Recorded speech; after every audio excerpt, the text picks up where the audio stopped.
Well, it started out to be a pretty good day here today. Something I love to find.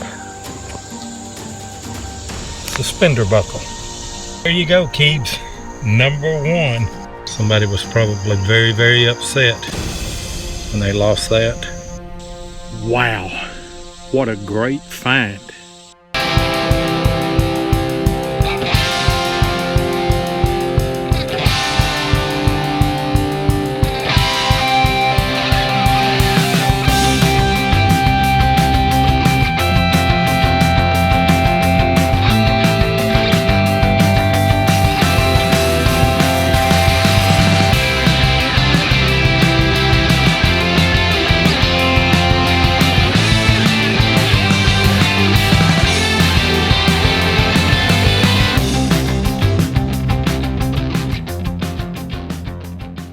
Working a brand new site today. I did research on a map, and I'm down along the Cumberland River, and there used to be an old house right on this knoll, just this side of that round bale of hay, and then the Cumberland River is at the end of that cornfield right there, all along that tree line.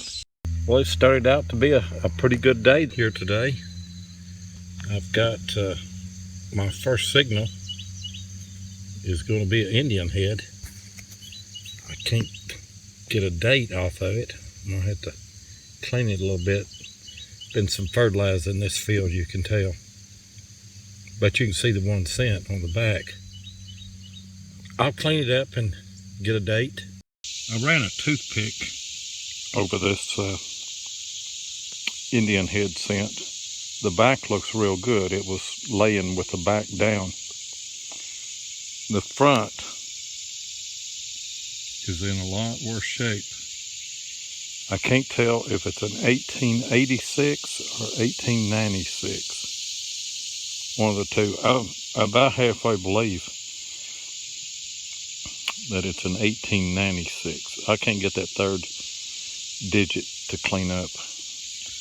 But it doesn't matter. That is a good find, another Indian. Well, I know I'm on a house site now.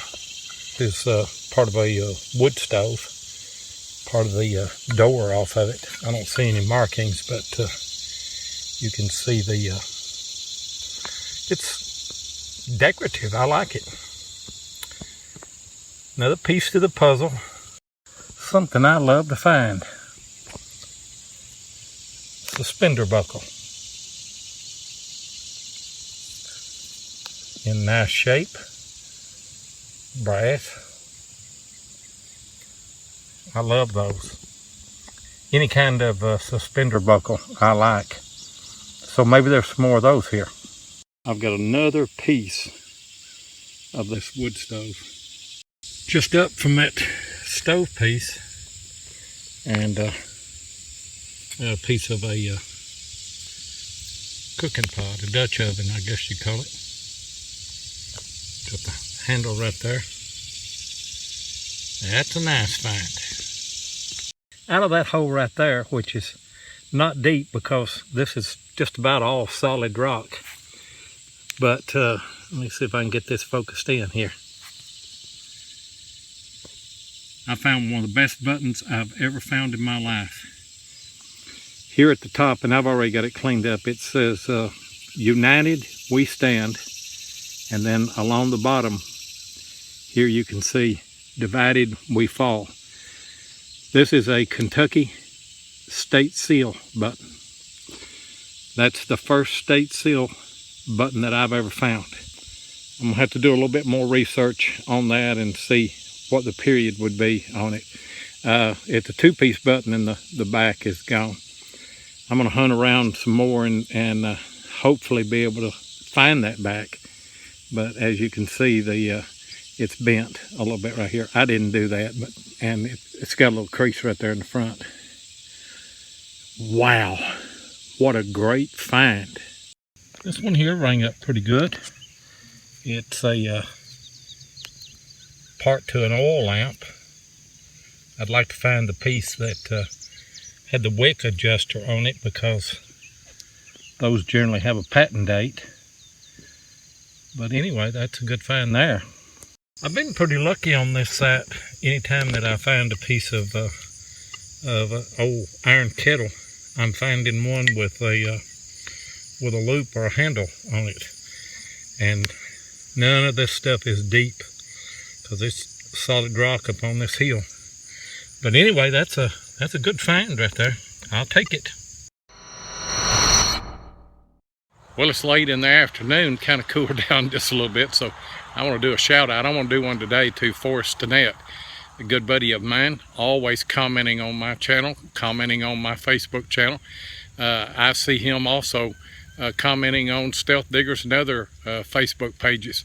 So he's very active in metal detecting, very cordial about commenting on everybody's finds and on their videos. So check him out. I believe that you will like Forrest Stinnett. He's a great guy. Like, subscribe, and share. Well, I am so excited this morning. We don't find these anywhere around any of our sites. That is the first oxen shoe that I have found. Now, Keebs with Stealth Diggers finds a ton of these. I don't know, he's up in the 50s this year. He counts those kind of like I count flat buttons. So there you go, Keebs, #1. And I bet you by the time the year ends, I can count on one hand how many of them that I found. But I'm gonna put this one up and display it. This is a monumental find for me, even though it's just a piece of iron junk. That hole there is not too deep, and I have found a little iron buckle, probably off of looks to me like probably off of a bridle. But that's a good find this morning. Again, a very shallow hole, but I found a spoon bowl. I'm working this end of this now. I found the button, and most of the stuff that I found the other day was toward that round bale of hay, and I'm down on this end here now. But that is that's a nice find right there. I take it. Out of that hole right there, and it's not very deep at all. I've got a old brass ring.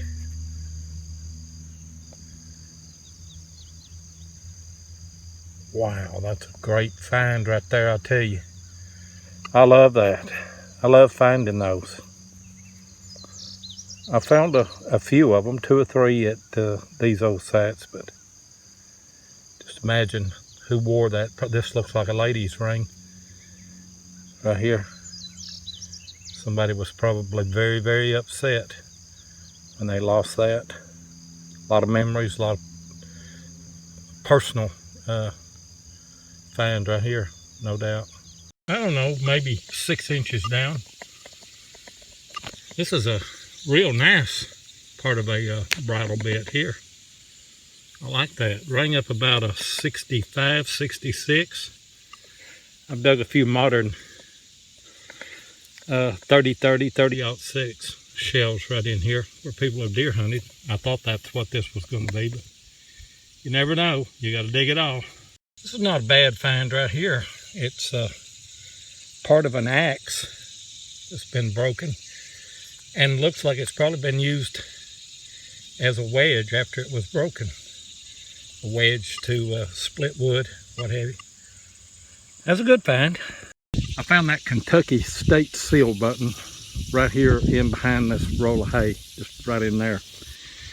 And I've moved over to the side of it, and I may have just found the back to this. It says Waterbury something company extra. This is the back. That's where the shank would have been right there. And then you can tell that this is part of a 2-piece or 3-piece, but I figured that those were 3-piece. Would have had the back and the front and a ring around it. But that may help me date that Kentucky state button. That's a great find. I checked this button back in my Warren K. TAS Button Book called Uniform Buttons of the United States, 1776 through 1865. This button is listed as KY 200 C1 number 5. The backmark says Waterbury Button Company Extra, and the information that is provided by TAS says stars are present on the sides of the legend. It listed it as 23 millimeter in diameter, and it says the Waterbury Button Company made these buttons during the 1860s. So this more than likely is a Civil War period button, or just shortly after the Civil War. So it's a great find, and it's great that I was able to find the back and identify the date and period on this button.